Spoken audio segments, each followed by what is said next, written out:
dungane jane. Oh, ana dungane ya. Nek tak beberno nang kene kok wong kene do ngerti kabeh kok aku ora payu. Loh, ora. Ilmu kuwi nek ditularne ora ana rugine, ora ana salahe, Mas. Ngono lho. Iso apa ora? Dungane piye? Jare sampean bengi iki anu apa kuwi pinaringan terang sampeyan. Heeh. Heeh. Jajal piye Nek aku dungane? yo nek wong Islam ya nganggo bismillah. Oh, bismillah. Yo bismillahirrahmanirrahim niat ingsun njaluk kersaning Gusti paring ana terang aja udan. Sing Heeh. ngetan bali ngetan, sing kulon bali ngulon, sing ngalor bali ngalor, sing kidul bali ngidul nek sing dhuwur kersaning Gusti Allah. Wo.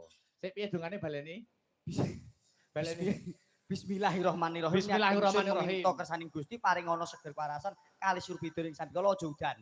Nek sing Heeh. ngetan bali ngetan, sing kulon bali ngulon, sing lor bali ngalor, sing kidul bali ngidul, dene sing kon dhuwur kersaning Gusti Allah. Lah kok ora balik mendhuwur? Angel, Mas. Angel. Nek kok etan kok kidul penak. Penak kok etan anggere diblak ngetan ngetan meneh. Nek kok dhuwur? Angel. Loh, selama iki udane kok dhuwur iki? Lah mula kuwi sing angel yo nek nolak udan kuwi kok. Malah telek.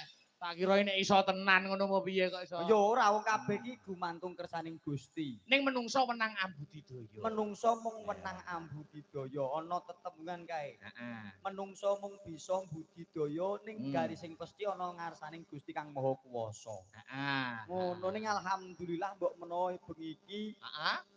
warga masyarakat Brebeg kinasian dening Gusti nyatane ya kinayoman kawilujengan ora ana rubeda apa-apa ya ora ana udan ora ana angin. Amin. Alhamdulillah. Bakule ya akeh. Wah, bakule pol Mas mubeng iku bakul luar Sampeyan biasa. mlebu nang lokasi kangelan ora Mas mau? Luar biasa hangele ora umum tujune kok dibantu Pak Linmas saged nrobos-nrobos terus teko lokasi mriki. Alhamdulillah. Iki upama ora dibantu Pak Linmas ora iso mlebu Mas saking kebake parkir. Ngono ya Mas? Mula aku ya matur nuwun karo bapak-bapak parkir senajan abot gaweane jaga montor. Mula sing kagungan motor ora usah kuwatir, wis dijaga pake parkir sing ana tengah wis dideleh pinggir, pampiye slamet ben ora duwe rasa kuwatir. Amin. Mosok nek sampean mau dibantu karo Pak Linmas. Sampean budal tekan omah nek urung macak gareng to, Mas? Dereng. Lah kok iso Pak Linmas apal nek kowe iki gareng iki piye, Mas? Tak doi fotoku. Wo. Kulo gareng, Mas. Mosok tak doi foto. Oh ya wis masuk. Ngono ya. Heeh. Dadi urung macak. Urung macak. Oh Mas Linmas kaget tok. Piye? Mosok kowe gareng, Mas? Nggih. Baguse ngungkuli dalange ngono iki. Pak Linmas wae sing ngendika. Ora mungkin ra percaya aku. Oh, lah bocah iki ra ngandelan ndi to piyayine mau sing ndi to bocah. Kok iso muni ganteng garenge timbang dalange iki lho. Lho estu, Mas. Nek pancen kowe ganteng kudune kowe ora mbok labur putih ngono kuwi. Kudune wani tampil apa adanya. Oh, alah bocah iki ora genah. Kok iso ora genah lho? Nuwun sewu, Mas. Seorang lelaki itu bisa menjaga harkat martabat keluarga, utamane bisa njogo katentremane bojo. Heeh. Aku gandeng wis omah-omah, nek raiku tak gawe lugas piye semene do nyawang aku kok kesesem ngantek tresno seneng karo aku. Piye perasaane bojoku? Lho ngono. Dapure duduk gula ngono kaya. Oh, aja ngeceh kowe.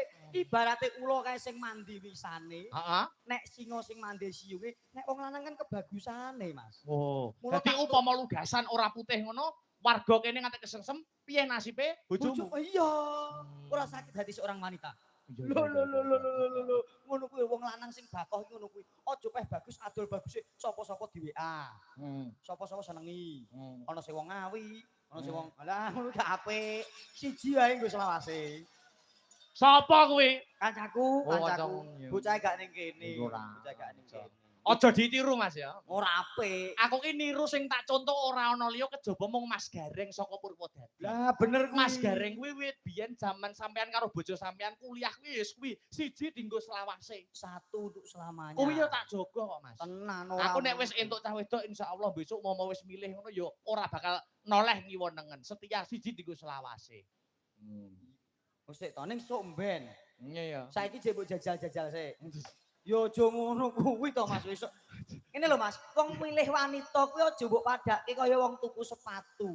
Nek wong wedok dipadane sepatu iki piye ya Mas? mula kuwi nek wong tuku sepatu kae dijajal sik ketok sedengan dituku. Nek kegeden utawa kecilikan ditinggal. Nek wong lanang kan ora entuk ngono, mosok wong wedok padake jajal ketok ora pas kok tinggal. Loh, dijajal kuwi maksudnya ngene lho Mas, dijajal didalami karaktere. Mergo rabi kuwi sepisan kanggo selawase, kudu ngerti karakter dan kepribadiannya seperti apa. Oh dijajal, oh karakter bocah ki ngene. Oh nek